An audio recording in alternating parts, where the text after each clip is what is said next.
Laporan reporter CLTV dari Pengadilan Negeri Jakarta Pusat.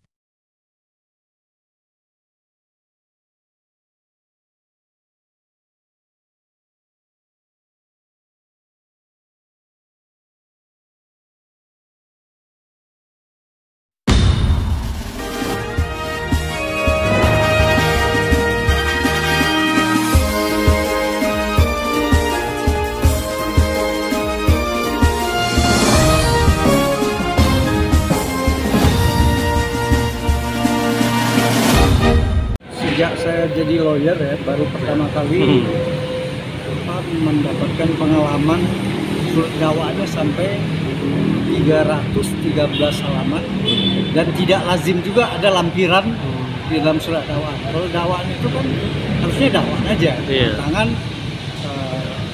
penuntut umum ya, nggak perlu ada lampiran. Nah, sekarang ada lampiran yang mungkin lampirannya hampir juga 1000.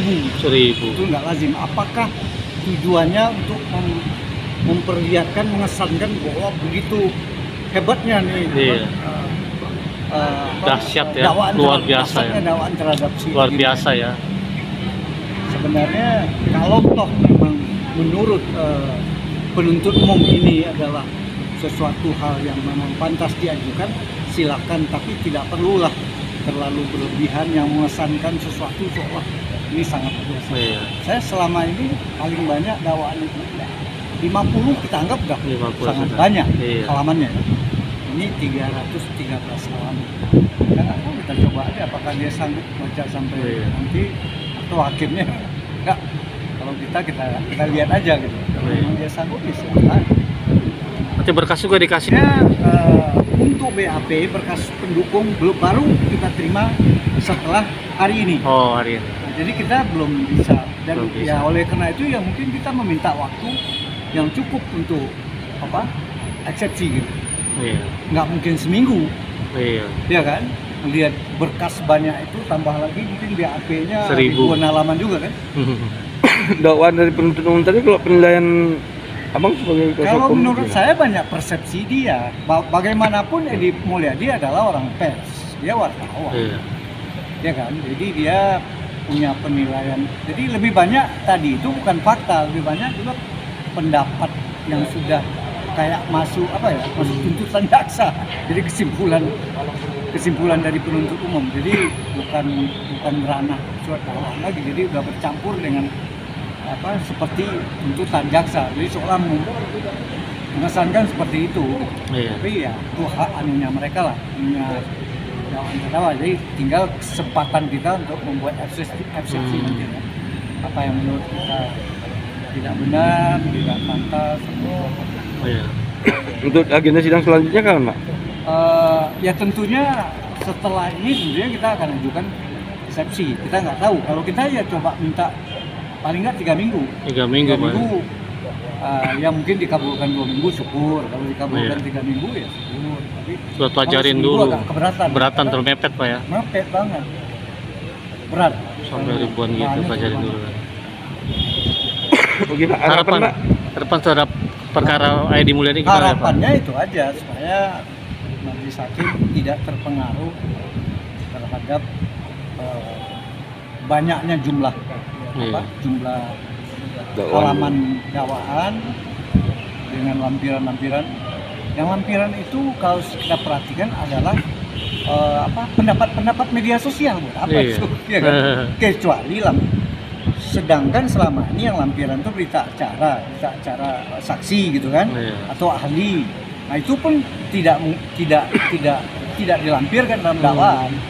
Itu kesimpulan aja nih masukkan dalam dakwaan. Ya, tapi mungkin itu model surat dakwaan jasa penuntut umum yang baru kali. Model terbaru Indonesia kita ini di mana-mana. Masalah jin buang anak ini merupakan satir ya. Ada semacam pendapat kayak di Jakarta aja, Ancol itu tempat jin buang anak. Betul. Atau di Depok zaman dulu, buang anak. Ada si manis batat Ancol kan. Jadi sebenarnya ya? Untuk kiasan yang bukan bermaksud menghina, tapi maksudnya bagi mungkin kritik si Edi Mulyadi ini ke pindahkan dari Jakarta yang mungkin kalau ke Jonggol ya mungkin nggak terlalu ya, atau ke Cirebon gitu ya, tapi membayangkan ke Kalimantan ya, dan memang kita tahu di Kalimantan juga sangat jauh. Yang kedua juga jarang penduduknya ya, mungkin dari segi dia berpendapat seperti itu, dia kan diundang, dia sebagai wartawan diundang, kebetulan dia mempunyai pendapat seperti itu.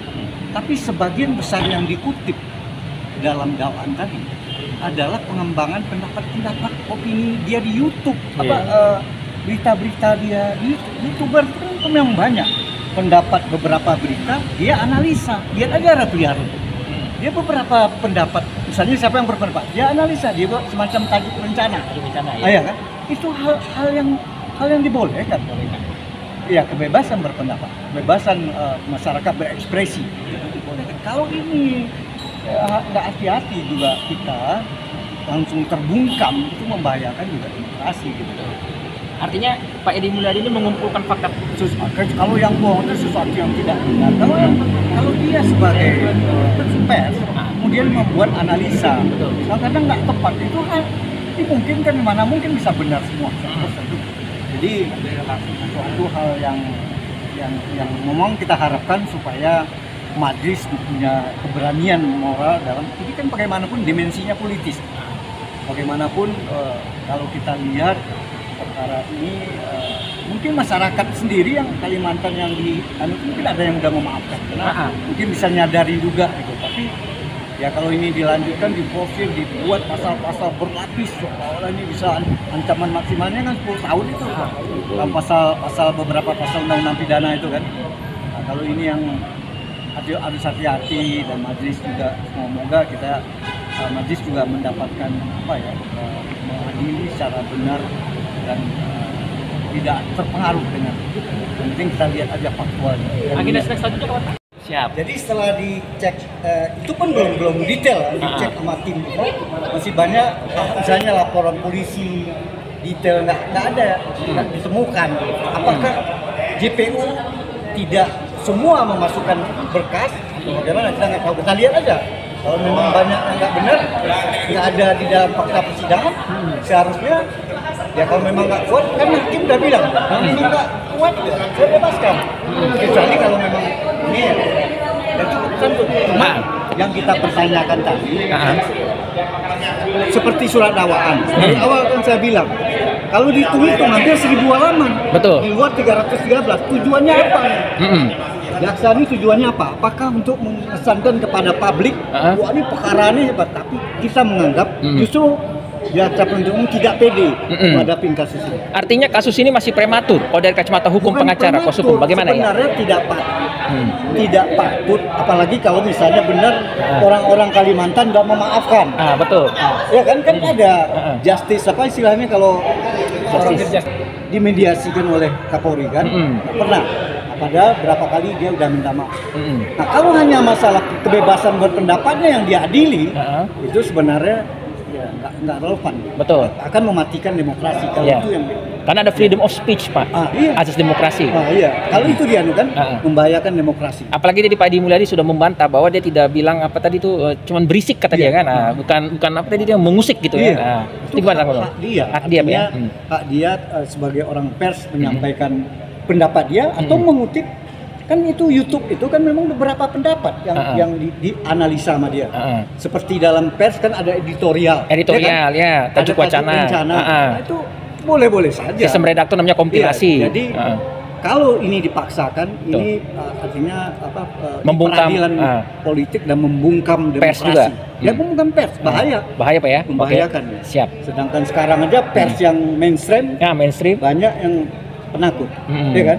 Betul Pak. Kalau enggak teman-teman yang kayak gini yang menyuarakan, semuanya apa istilahnya? Ya inilah kebenaran ya. Kebenaran. Tidak ada yang pembuktian harus lebih terang daripada cahaya Pak. Kalau filosofi